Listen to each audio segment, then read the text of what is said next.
కొన్ని బ్యాంకులలో కొన్ని డబ్బులు మూలుగుతూ ఉన్నాయట. ఆ డబ్బు ఎవరిదో తెలియదు, ఆ నామినీ ఎవరున్నారో తెలియదు. కొన్ని లక్షల కోట్ల రూపాయలు ఆ బ్యాంకులలో పడేసి వీళ్ళు చచ్చిపోయారు. వీళ్ళు చచ్చిపోయిన తర్వాత ఆ డబ్బులన్నీ కోట్ల రూపాయలు ఆ బ్యాంకులలో ఉండిపోయినాయట. ఆ బ్యాంకుల్లో కోట్లు ఉన్నాయి, మా డబ్బులని వచ్చినోడు ఎవరు లేడట. వాటిని ఈ మా డబ్బులే మా నాన్న సంపాదించిండు, మా తాత సంపాదించిండు, ఈ డబ్బులు మావే అని పోయినోడు ఎవరు లేడట. ఫోన్లే ఎవరిని ఉన్నారా ఇద్దామని చెప్పంటే ఎవరు నామిని వచ్చినోడు లేడట. కొన్ని కోట్ల రూపాయలు సంపాదించి పెట్టారు కానీ వాడిని అనుభవించేవాడు ఎవడు లేడట. ఎందుకు లేడట? దేవుని యొక్క వాక్యం చెప్తుంది, అబ్రహాము కానాను వరకు వెళ్ళి సంపాదించాడు దాన్ని. ఇప్పుడు సంపాదించిన ఆ కానాను అనుభవించేవాడెవడు? మన పిల్లలు అనుభవించాల. దావీదు చెప్పిన మాట తన కొడుకును కూర్చోబెట్టుకొని మాట్లాడుతూ ఉన్నాడు, నువ్వు ఏ పని చేసినా, ఎటు వెళ్ళినా, ఎటు తిరిగినా, ఎక్కడికి వెళ్ళినా దేవుణ్ణి కనపరచు, దేవుణ్ణి విడిచిపెట్ట. మాకు దేవుని గణపరిచి గనక నువ్వు ఉంటే నువ్వు ఎక్కడికి వెళ్ళినా, ఎక్కడ తిరిగినా, ఏ స్థలమందు నువ్వు నిలబడినా అక్కడ దేవుడు నీకు సహాయం చేస్తాడు. నువ్వు ఏ పని పూనుకున్నా ఆ పనిని దేవుడు దీవిస్తాడు అని చెప్తాడు. ఇంకో మాట కూడా చూస్తే ద్వితీయోపదేశకాండం 31వ అధ్యాయం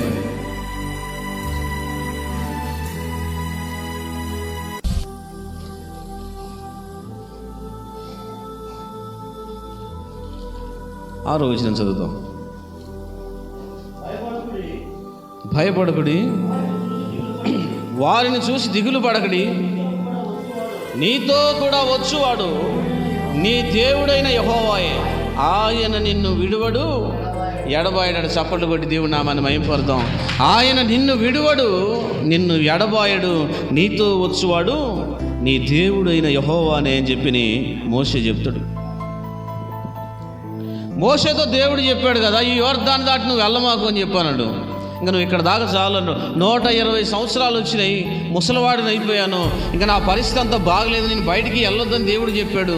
నేను చనిపోయే వరకు ఇక్కడే ఉండమని చెప్పాడు. కాబట్టి నేను అవతలకి రాలేకపోతున్నాను. కాబట్టి ఈయన యెహోషువను కూర్చొని పెట్టుకొని చెప్తున్న మాట ఏమిటంటే, భయపడకుడి, వారిని చూసి దిగులు పడకుడి, నీతో కూడా వచ్చువాడు నీ దేవుడైన యెహోవాయే, ఆయన నిన్ను విడువడు, నిన్నెన్నడూ కూడా ఎడబాయడట. ఎందుకు ఎడబాయడట? నీతో ఎవరు వస్తూ ఉండట? దేవుడు బయలుదేరి వస్తూ ఉండట.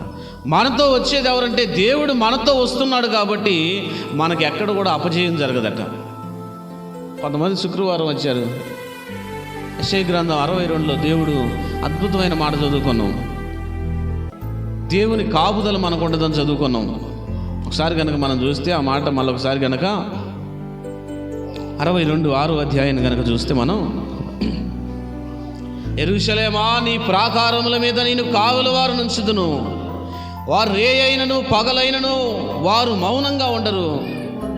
యెహోవా జ్ఞాపకర్తలారా విశ్రమింపకుడి, ఆయన యెరూషలేమును స్థాపించే వరకు, లోకమంతట దాన్ని ప్రసిద్ధి చేయ వరకు ఆయనను విశ్రమింపనీయుడి. తన దక్షిణ హస్తము తోడనియు బాహుబలము తోడనియు యెహోవా ఇలాగున ప్రమాణం చేసెను, నిశ్చయముగా నీవు నీ ద్రాక్ష ధాన్యమును నీ శత్రువులకు ఆహారముగా అయ్యను, నీవు ప్రయాసపడి తీసిన ద్రాక్షారసమును అన్యులు తాగరు అని చెప్పి అంటాడు. ఈ ప్రార్థన చేయని కుటుంబాలు అందరం కూడా మనం అనుకుంటూ ఉంటాం, ప్రార్థన చేయలేకపోవడం వల్ల, ప్రార్థన చేయడం రాకపోవడం వల్ల మనం ప్రార్థన చేయలేకపోతాం అనుకుంటూ ఉంటాం. కానీ అది కూడా ఒక బలహీనత, ప్రార్థన చేయకపోవడం. ఈ ప్రార్థనలో ఆనందించలేకపోవడం కూడా ఒక బలహీనతే మనలో. ఎందుకు బలహీనత అంటే దేవుణ్ణి మనం అనుభవించలేకపోతా ఉన్నాం, దేవుణ్ణి మనం అనుభవించి చూడలేకపోతా ఉన్నాం. ఆ దేవుడు రుచిని అనుభవించాలంటే మనం ఊరకనే కూర్చొని చప్పట్లు కొట్టినంత మాత్రాన, కూర్చొని దేవుళ్ళో అటెండెన్స్ వేసుకున్నంత మాత్రాన కాదులే, కానీ దాన్ని హృదయపూర్వకంగా ఆరాధించాలట, ఆనందపడాలట. ఈ ఆనందం ఎప్పుడు కలిగిద్దట? ఆయనే సమస్తం అన్నప్పుడు ఆనందం కలిగిద్ది తప్ప, ఆయన సమస్తం కాకుండా ఆయన కొంచెం కొంచెం పార్ట్స్గా ఉంటే ఈ ఆనందం మనకు కలగదు. చాలామందికి ఆసక్తి కలుగుతూ ఉంటుంది, చాలామందికి పనిలో ముందుకు వెళ్ళాలనిపిస్తుంది, ప్రార్థనగానే మోకలించాలనిపిస్తుంది, ప్రార్థనగా చేయాలనిపిస్తుంది. ఒకవేళ మనం అనుకోవాలి, ఈ ప్రార్థన చేయలేకపోతున్నాం అంటే మనలో ఏదో దయ్యపాత్మ పనిచేస్తుందా, ప్రేరేపిస్తూ ఉందా? నేను ఎందుకు మోకాలు వేయలేకపోతున్నా, నేను కూడా మోకాలు వేయాలని మనం ప్రార్థన చేసుకోవాలా. వీలైనంత వరకు మోకరించాలా. వీలైనంత వరకు మోకరించి ఆ ప్రయత్నం విరమించకూడదట. మనం అందుకే చెప్తా ఉండు కదా, యెహోవా జ్ఞాపకర్తలారా విశ్రమింపకుడి అంటాడు. విశ్రాంతి అనేది ఉండకూడదట. ఇప్పుడు యేసు ప్రభు వారు ప్రయాణం చేసి వెళ్ళిపోతా ఉన్నప్పుడు ఆయన శిష్యుల్లో ఒక మాట చెప్పాడు. ఏమన్నా, అయ్యా మా నాన్న చనిపోయాడు, నేను వెళ్ళి పాతి పెట్టుకొని వస్తా అని చెప్పాను అన్నాడు. ఏమైందట, వాళ్ళ నాన్న చనిపోయాడు. వాళ్ళ నాన్న చనిపోయిన స్థితిని బట్టి, అయ్యా మా నాన్న చనిపోయాడు, నేను వెళ్ళి పాతి పెట్టుకొని వస్తా అన్నాడు. నేను వెళ్ళి పాతి పెట్టుకొని వస్తాయంటే యేసు ప్రభు అన్నాడు కదా, మృతులను పాతి పెట్టుకుంటాయి, నువ్వు నన్ను వెంబడించు అన్నాడు. ఎందుకట, దేవుడు చెప్తా ఉండు, నీ ప్రయాణాన్ని వెనక కాదు ముందుకు నడిపించు అని చెప్తాడు. నీ ప్రయాణాన్ని ముందుకు నడిపించు. నీ ప్రయాణాన్ని ముందుకు నడిపిస్తూ ఉన్నప్పుడట దేవుని కార్యాలను మనం చూడటానికి ఇష్టపడతాం. దేవుడి కార్యాలు మన జీవితంలో జరుగుతాయి. మన ప్రయాణం మనమే వెనక్కి గుంజుకుంటే, ఇలా మోకరించబుద్ధి కానప్పుడు దేవుని ప్రార్థన చేసుకుని కొద్ది సమయం ఆ గందరగోళంలో మోకరించడమే మన పని. ఇంకా నువ్వు తప్ప ఏది దిక్కు లేదయ్యా అనేటువంటి స్థితిలోనికి మనం రావాలా. అందుకే నేను చెప్తాను కదా, మనమట యెహోవాను విశ్రమింపనీయొద్దట. ఆ మాటకు అర్థం ఏంటంటే, లోకమంతటా దాన్ని ప్రసిద్ధి కలగజేయ వరకు ఆయనను విశ్రమింపనీయకుడి. ఏం చేద్దట, దేవుణ్ణి విశ్రాంతి తీసుకునియొద్దట. యాకోబు పోట్లాడుతున్నట్టుగా ఇంకొక మాట కూడా యేసు ప్రభు వారు చెప్తాడు, న్యాయము తీర్చని ఒక రాజు పదే ఒక విధవరాలు వాళ్ళ ఇంటికి వెళ్ళి కూర్చుంటా ఉందట. వాళ్ళ ఇంటికి వెళ్ళి కూర్చుంటా ఉంటే ఆ రాజు కనిపిస్తూ ఉందట, ఈ విధవరాలని న్యాయం తీర్చడం తెలిసి కూడా పదే నా ఇంటికి వస్తూ ఉంది ఏందని చెప్పి అనుకుని కొన్ని రోజుల తర్వాత అనుకుంటట, ఆమెకి ఎలాగైనా న్యాయం తీర్చాలనుకుంటాడు. ఆమె ఎలాగైనా న్యాయం చేయాలా.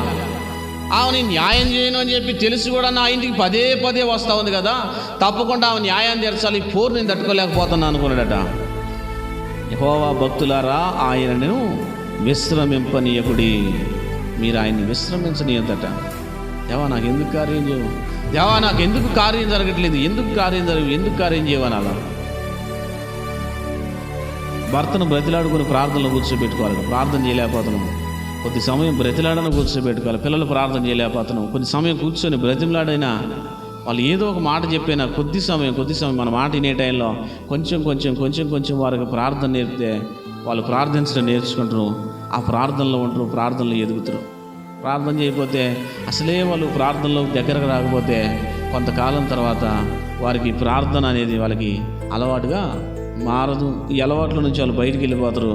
నీవు పట్టుకున్న ఈ మహాకృపని నీ పిల్లల మీదకి, వారి పిల్లల మీదకి పోకుండా నీతోనే ఆగిపోద్ది. కానీ దేవుడు అంటున్నాడు కదా, అబ్రహాముతో దేవుడు చెప్తున్న మాట, నీతోనే నేను ఆగిపోవాలనుకోవట్లేదు, నీతోనే నా నిబంధన ఆపేసి ఇక్కడతోనే నేను ఉండిపోవాలనుకోవట్లేదు, నీ తర్వాత నీ పిల్లలకి, వారి పిల్లలకి నా నిబంధనని స్థిరపరుస్తానని చెప్పని అంటున్నాడు. మన పిల్లలకి ప్రార్థన నేర్పబడిందంటే వాడికి పని ఉంది, వాడికి పనులు పెట్టడం, మనం ప్రార్థనలో ఉంటాం, వాడికి పని చెప్పడం, మనం ప్రార్థనలో ఉంటాం. ఇలా చేయడం వల్ల ఏమైందంటే ప్రార్థనకు దూరం అయిపోతూ ఉండు. వాడు దూరం అయిపోయిన తర్వాత వాడు ఒకేసారి కూర్చోమంటే వాడు కూర్చోలేకపోతూ ఉండు. వాడి మనసు తిరిగిపోద్ది. కాబట్టి చెప్తాడు కదా, ఈ తర్వాత నీ పిల్లలతో నా నిబంధన స్థిరపరచాలనుకుంటున్నా. ఇప్పుడు నువ్వు పొందుకున్నావు. ఇప్పుడు యాకోబు, ఇస్సాకు, ఇంకా మిగతా భక్తులందరినీ కూడా మనం చూసుకుంటే, అబ్రహాముతో కానాను వెళ్ళమని చెప్పాడు. కానాను దాకా వెళ్ళాడు. నువ్వు నడిచేది కానాను వరకే. నువ్వు సంపాదించిన దాన్ని అనుభవించడానికి, నువ్వు పొందిన దాన్ని, దేవుడి చేత పొందిన దాన్ని అనుభవించడానికట నీ పిల్లలు కావాలట. దేవుడికి గట్టిగా స్తోత్రం చెబుతాం. హల్లెలూయా. ఇప్పుడు నువ్వు ఒక ప్రార్థన చేసిన, ఆ ప్రార్థన ద్వారా ఒక ఫలం నీకు లభించింది. నువ్వు ప్రార్థన చేయడం ద్వారా ఒకటి సంపాదించినవు. అది ఎవరు అనుభవించాలా? మనం ఒక ఇల్లు కట్టినాం, మన తర్వాత ఎవరు అనుభవించాలి దాన్ని? మనం ఒక ఆస్తి సంపాదించినాం, మన తర్వాత ఎవరు అనుభవించాలి దాన్ని? మన పిల్లలు అనుభవించాలా? కానీ దేవుడు చెప్తున్నాడు కదా, నువ్వు ఇంతకాలం ప్రార్థన చేసిన ఈ ప్రార్థన ద్వారా ఏ మేలులైతే పొందుకుంటున్నావో ఆ మేలులన్నీ కూడా ఆగిపోతాయి. తర్వాత ఆ మేలులన్నీ కూడా ఆగిపోయి నీ పిల్లలకి పొందుకోలేకపోతావు అన్నమాట. ఇప్పుడు కొన్ని బ్యాంకులలో కొన్ని డబ్బులు మూలుగుతూ ఉన్నాయట. ఆ డబ్బు ఎవరిదో తెలియదు, ఆ నామినీ ఎవరున్నారో తెలియదు. కొన్ని లక్షల కోట్ల రూపాయలు ఆ బ్యాంకులలో పడేసి వీళ్ళు చచ్చిపోయారు. వీళ్ళు చచ్చిపోయిన తర్వాత డబ్బులన్నీ కోట్ల రూపాయలు ఆ బ్యాంకులలో ఉండిపోయినాయట. ఆ బ్యాంకుల్లో కోట్లు ఉన్నాయి, మా డబ్బులను వచ్చినోడు ఎవడు లేడట. వాటిని ఈ మా డబ్బులే మా నాన్న సంపాదించిండు, మా తాత సంపాదించిండు, ఈ డబ్బులు మావే అని పోయినోడు ఎవడు లేడట. ఫోన్లే ఎవరైనా ఉన్నారా ఇద్దామని చెప్పంటే ఎవరు నామిని వచ్చినోడు లేడట. కొన్ని కోట్ల రూపాయలు సంపాదించి పెట్టారు కానీ వాడిని అనుభవించేవాడు ఎవడు లేడట. ఎందుకు లేడట? దేవుని యొక్క వాక్యం చెప్తుంది, అబ్రహాము కానాను వరకు వెళ్ళి సంపాదించాడు దాన్ని. ఇప్పుడు సంపాదించిన కానాను అనుభవించేవాడు ఎవడు? మన పిల్లలు అనుభవించాల. మన పిల్లలు దాన్ని అనుభవించే దగ్గరకు వచ్చి మనం ప్రార్థన చేసి సంపాదించాం. కానీ మనం వెళ్ళిన ఆ కానాన్లోకి, మనం వెళ్ళిన ఆశీర్వాదంలోకి, మనం దాచిపెట్టిన డబ్బులు, మనం సంపాదించిన సంపద, మనకున్న సమస్తాన్ని అనుభవించడానికి మన పిల్లలు దేవుడి చేత ఏది పొందుకున్నామో దాన్ని అనుభవించలేకపోతా ఉన్నట్టు. ఇప్పుడు దేవుని చేత సంపాదించి కన్నీళ్లు గార్చి ఏడ్చి మొరపెట్టుకొని నన్ను దీవించు దీవించు దీవించు అన్నావు. దేవుడు దీవించాడు. ఆ దీవెన నీ పిల్లల మీదకి పంపించేయడానికి నీ పిల్లలు అక్కడ లేకుంటే కోట్ల రూపాయల డబ్బు బ్యాంకుల్లో మూలిగిపోయినట్టుగా, కోట్ల రూపాయలు బ్యాంకుల్లో ఆగిపోయినట్టుగా, ఆ డబ్బు ఎవరిదో కూడా తెలియకుండా, ఏ పరిస్థితుల్లో ఎవడేసాడో కూడా తెలియకుండా ఆ డబ్బులన్నీ మిగిలిపోయిన సందర్భాల్లో ఉన్నట్లుగా మన ప్రార్థన ఫలాలన్నీ కూడా ఆగిపోతాయట.